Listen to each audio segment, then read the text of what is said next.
Hey guys, it's Alex reporting from the Ananurbe headquarters. Reporting from the generic evil archaeologist headquarters, communist headquarters, definitely. Stalin's division of archaeology because that's somehow more acceptable. Which was a real thing, mind you. They tried to weaponize a Mongolian mummy, I believe. Until they realized, oh, the curse isn't for other people. The curse is whoever takes out the mummy is going to die very badly. And I believe Stalin ordered them to put the mummy back in. If only world leaders could heed such wisdom.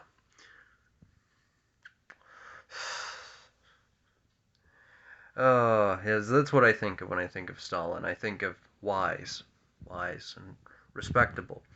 Um, This video is going to be so out there, I am going to have to tap dance. I'm going to have to Irish tap dance. The soullessness in my beard is going to have to come out for me to tap around some of the ways in which this video would get banned and censored and potentially put my life in danger. So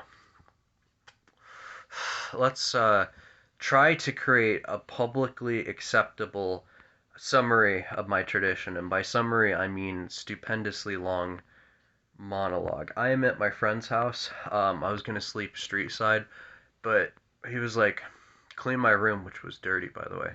Absolute nightmare. Come on, closer. Absolute fucking nightmare. Um, Food that's been rotting for like 12 days. But, the guy's so fucking rich, he's like, oh yeah, I just casually have an extra apartment hanging around my neighbor, by the way, so I'm right next to where I moved out. I've been staying up for many days just playing Fable 3 and working. And don't let anyone tell you that Fable is a fantasy game. It's Monopoly with extra steps. I was up for like 3 days just buying every single property in Avalon and charging people ruthless levels of rent. The irony. It's a landlord game. That's all it is. Um, he smokes in here too. You should have seen the bowl of cigarettes I had to clean up. Um, so yeah, yeah. I'm staying at my boss's house. Nice. Anyways, I'm not trying to couch surf or anything. I knew what I was getting into when I got into it. Um, it's just fuck it, fuck it. Why not? I told him I'm not trying to couch surf. Sorry, I was on severe nicotine withdrawal and I broke. Anyways, so um, before I explain how the Templars relate to my tradition, I'd like to go into my Gnostic Hindu um, type of theosophic fucking another type of ossific that I can't say on here. Osophy, a type of osophy that the first part is not acceptable by any stretch of the imagination, and I will avoid saying it so I have plausible deniability if I reference it later in pertaining to other traditions. Just a long list of other esotericism. Um, so I somehow explained without explaining in my first video on why I became homeless, which that was I was in a much more well-spoken state of mind when I made that than now, because this is I'm trying to pick my own brain apart on how to even execute this kind of video, because I made one that was like an hour long that didn't get past the first point. How do you summarize something that is not easy to summarize? So, I guess for starters, the nature of sin, and I'll be using my own experience as a baneful practitioner to sort of explain some examples. I'm going to not cover everything that I went through in that first video, because that would be a little repetitive, and I trust that you've already watched it. So for those that have the context in mind, this will be easier. Those that don't, watch that video, which is a waste of time considering that I didn't even answer the point of why it was a thing. And it's my beliefs about Jesus Christ. Um, about the son of the monad, the son of Brahman, the incarnation of the infinity, so to speak. Oh, I feel a little better, but not much, because smoking is poison. Um, so basically, I described sin as a curse cast upon us by the demiurge, who goes by many names. To the Norse, he would be the dragon that chews on the roots, Nidhogger. The Babylonians, or was it Mesopotamians? I don't remember, or Canaanites. El, Elohim, Yahweh, Yaldabaoth is the real name. Um, Jehovah, um, and the nature of which. Um, so basically, I have to kind of figure out a small way to describe my tradition's view of what sin is. This is difficult. So I fully believe that Christ came here to rid us of sin, to die for our sins, to die on the cross. But in order to understand why he ritualistically sacrificed himself on a crucifix, I have to explain what sin is, which this is where things might get controversial, and I might get labeled as an anti-Semite if I haven't already. So, Yggdrasil. I refer to Yggdrasil, or the World Tree, quite often. Um, I don't believe that the World Tree is Brahman. I don't believe the World Tree is. I don't believe the World Tree is is the monad. I believe it's a living organism that has some level of consciousness. To what capacity, I don't know. But it's alive much like a tree without a nervous system or a brain. More like a sea anemone, so to speak.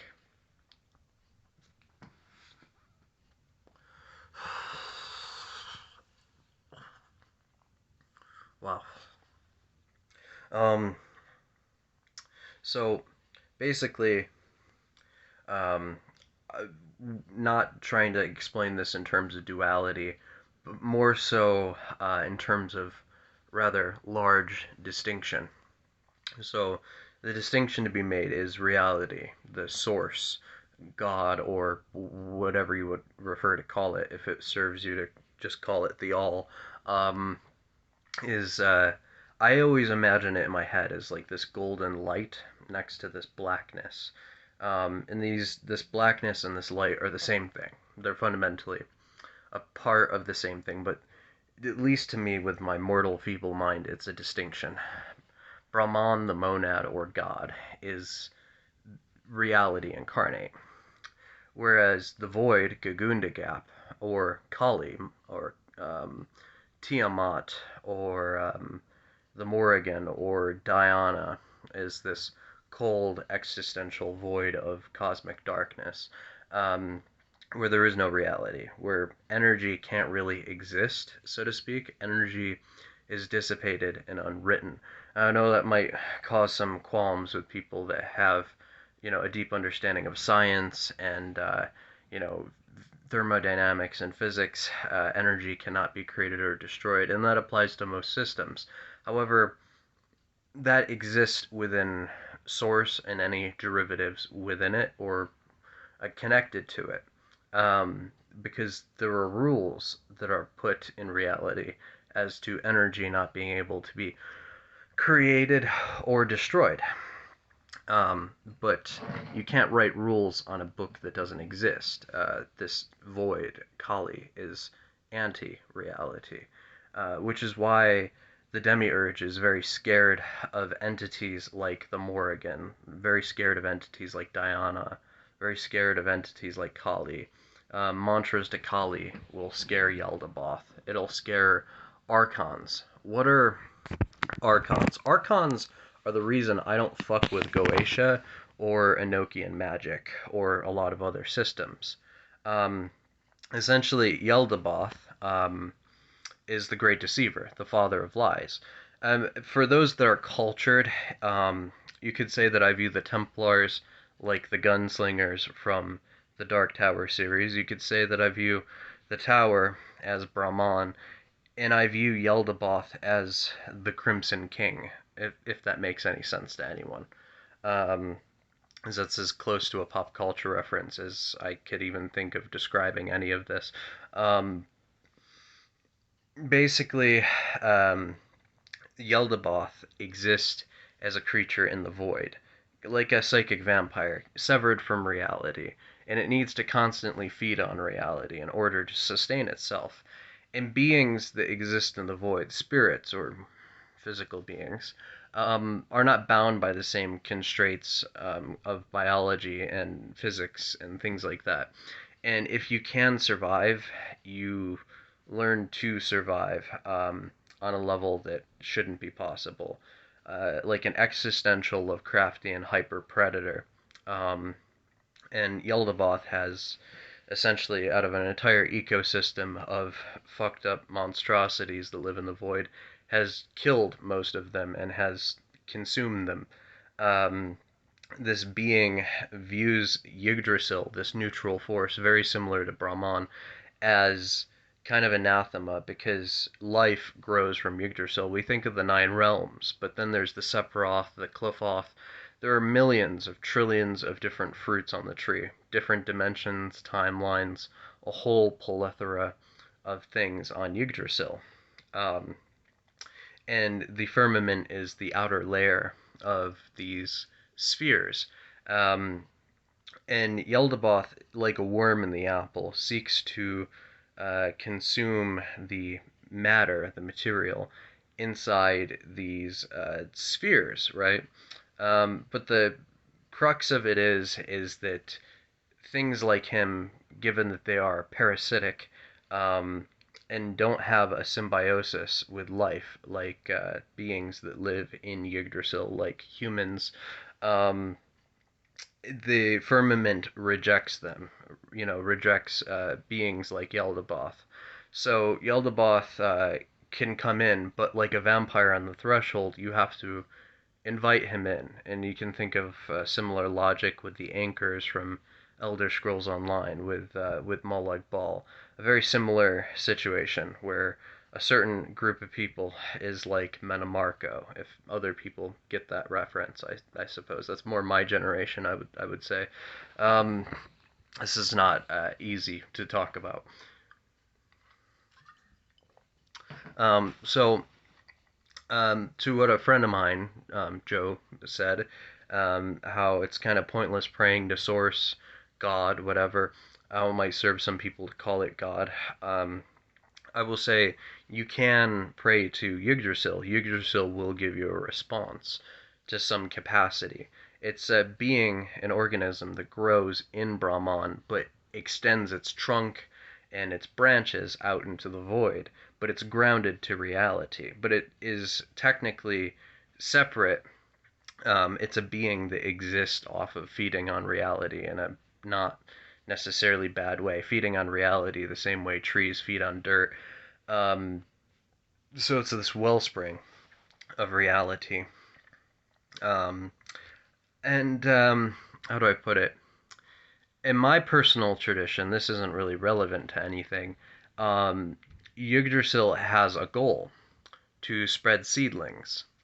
The idea of it is that certain beings basically um, try to expand life. Like certain beings, certain spirits, their goal is to create as much life in the conceivable universe. The goal is that life produces psychic energy, mana, type of vital essence. And the more life inside a dimension, such as Yggdrasil, There's a lifespan. You know, everyone talks of the end of the world and every major religion. In my opinion, the end of our reality is the beginning of it, because Midgard is a fruit, and once our dimension reaches a certain age of maturity, where there is enough life in the universe and the galaxies, in our timeline and every other timeline, it separates from the tree and goes off into the void, and then grows into another Yggdrasil. Um, that is such an existential thing that I don't even like. I can't even fathom it. It's way beyond my capacity. But Yggdrasil, I make the distinction of saying that this tree is a cosmic entity as opposed to the all. It's so close to the all that making a distinction might be a little questionable, but there is a distinction. Anyways, um, there are different spheres, the infernal realm, the heavenly realm, all sorts of gods, different pantheons, different alien dimensions. What do archons serve? Yaldabaoth basically created these beings that some practitioners say look like robots to them. Some say that they look like fleshy worms. To me, they look like both. Imagine a cybernetic, fleshy worm. That's how I see them. They are a synthetic form of life, basically. They're like a type of spiritual android zombie parasite. And they basically slip through the cracks and they influence politics of certain things. They will pose as daemons, they will pose as angelic beings, they will pose as gods, goddesses, they'll even pose as mortal humans. Um, the archons are essentially the children of Yaldabaoth. They're essentially this extension of him, and he uses these type of archon spirits to influence other types of spiritual systems. And Goetia is full of archons. Now, I think most daemons are good, most demons are good, relatively speaking, or maybe they wouldn't be bound by such moral terminology. Same thing with angels.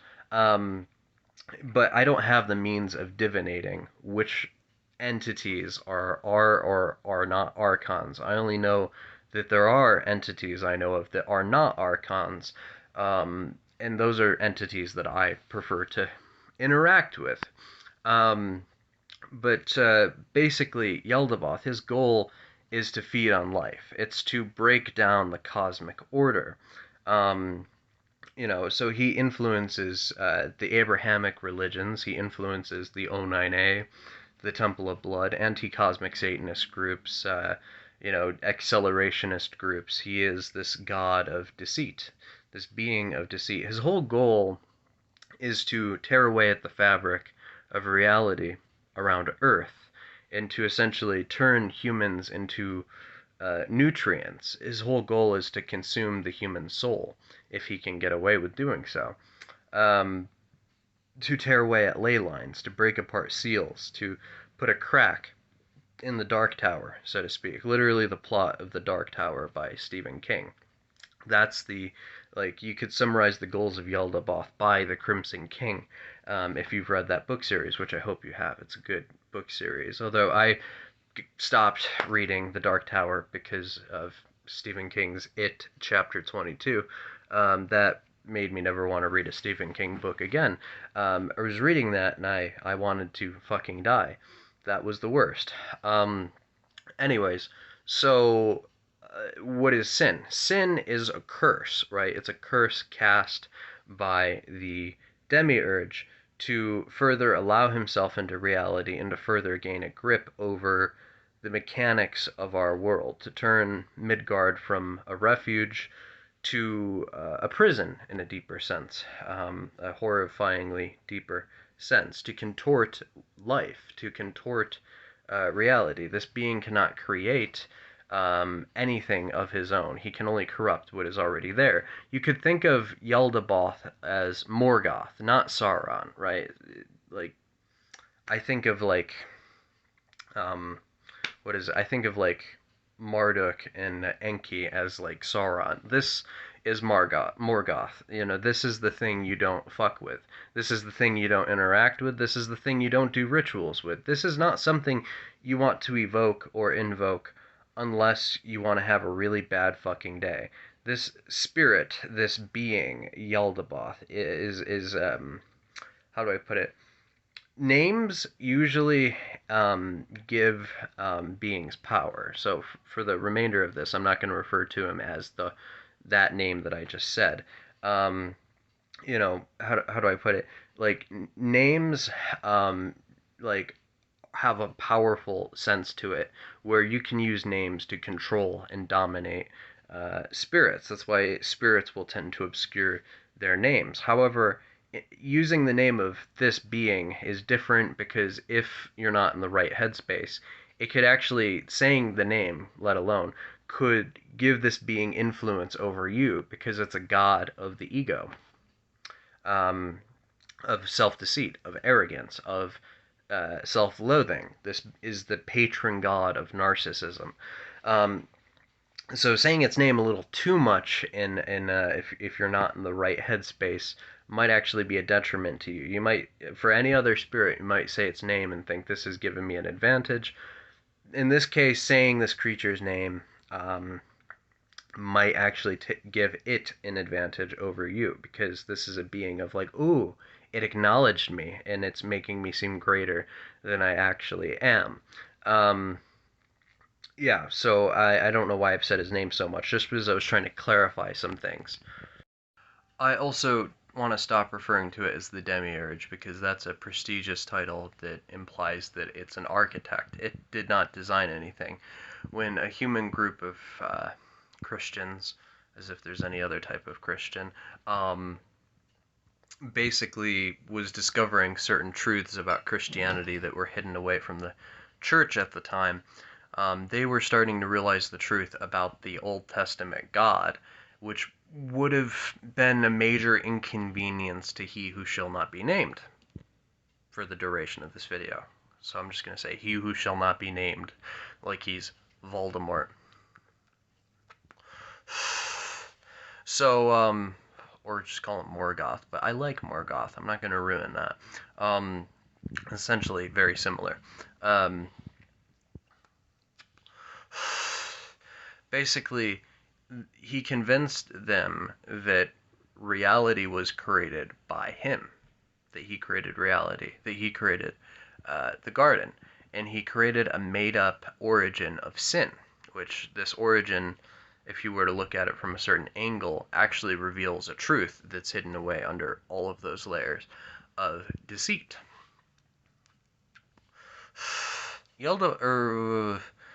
Yaldi, that's much easier to say Yaldi, because that's kind of belittling, like you're looking down on a child. Yaldi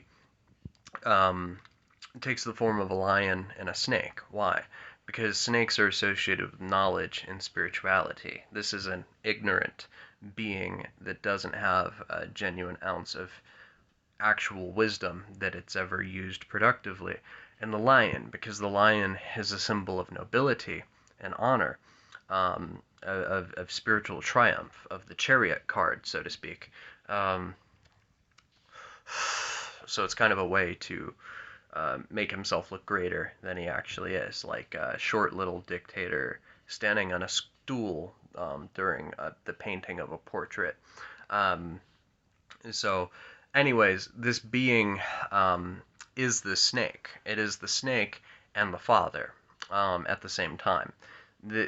Basically, I don't believe in the literal Adam and Eve story. I don't believe I believe in Adam and Eve, but I believe that pertains to an ancient Hyperborean myth associated with Hinduism that has nothing to do. I think Yaldi basically made up Genesis as an excuse to make sin look older than it actually is. Sin is more of a recent invention, recent to the time of the burning bush and Moses, if that makes sense, not before that, not the start of humanity.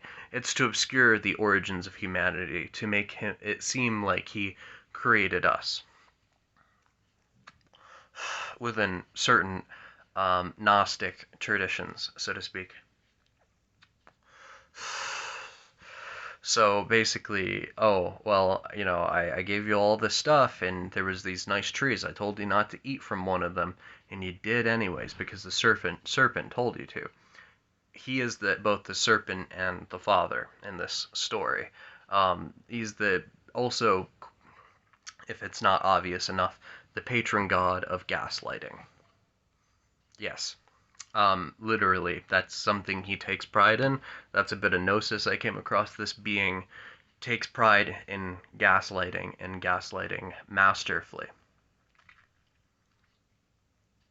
This is the devil of my religion, by the way, my spirituality, my tradition. This is the evil thing you don't fuck with, or you do fuck with, but you're very well prepared to fuck with it in a way that's to its detriment. Um, Basically, that's the only way you can, and still have a soul. Um, so this is so convoluted. But basically, Moses, when he was struggling, when he was enslaved in Egypt and all that, when his people were enslaved, these were a noble people. People don't realize the truth about the Jews. The Jews, before they were Jews, they were a group called the Habirus, and the Habirus are descended from the Canaanites, and the Canaanites are descended from the pre-Canaanites, and those people, the pre-Canaanites, are descended from the Scythians. The Scythians, we think of them as an Asiatic people that looked Asian, but that's because the people that live in prime Scythian territory, this isn't even Gnosis, this is actual truth. I'll leave a link in the description if you're curious about the Scythians. But the Scythians had red hair, blonde hair, blue eyes, white skin, things like that. The Scythians were the first white group of people. There's actually evidence that they might have came from the Indian subcontinent and then moved to Eurasia.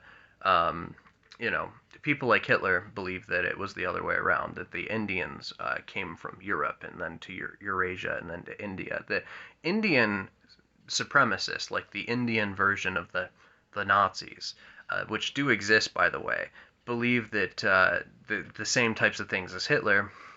They believe that Europeans are descended from India because our stories match Indian legend. Like it really strong parallels to like it's crazy. Um, so there are ethno-nationalists in India that are just ultra nationalist. Like they're not white whatsoever. That believe that we plagiarized Indian culture. Um, and they believe in using that as a right to colonize Europe, the same way the British Crown did to them. So it's like literally the same thing Europe was doing towards the Indians, but the Indians believing in doing it to Europeans. I have no dog in that fight whatsoever. I just think that's an interesting footnote. But the Scythians, if you look into it, the Phoenicians, rather the I believe the Canaanites are descended, or pre-Canaanites were descended from the Phoenicians. The Phoenicians were a Scythian group. The Greeks were a Scythian group. The Germans were a Scythian group.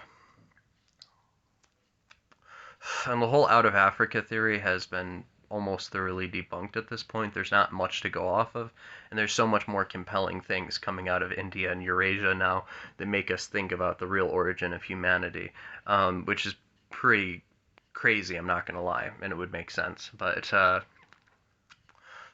no, I don't believe in the out of Africa theory. I think it was the Scythians. The Spartans were supposedly considered descendants. They were considered a Scythian tribe. And given the warfare, like Alexander the Great, when he ruled over the Greek Empire at the time, said that he, out of all people to go to war with, would not want to go to war with the Scythians because he would lose.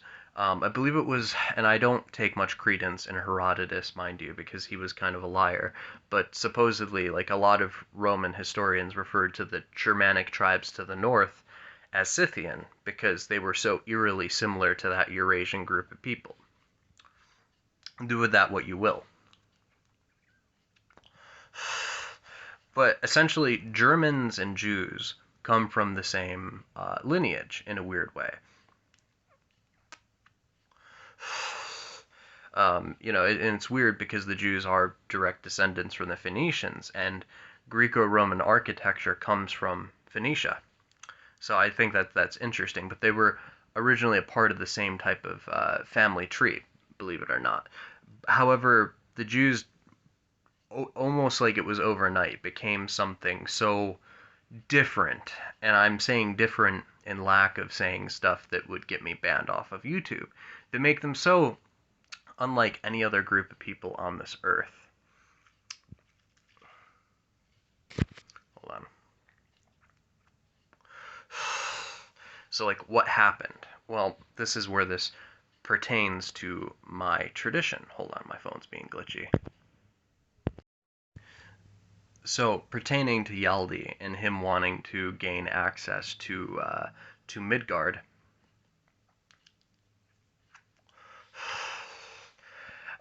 basically, the burning bush was a manifestation, a spiritual manifestation of Yaldi that had enough influence in this world to only physically influence it enough to show up as a burning bush. He might have even just possessed Moses into thinking there was a burning bush, because the he who shall not be named doesn't have much of a grasp over this reality because he's a parasite. And Yggdrasil doesn't like blight or root rot very much. These people were going through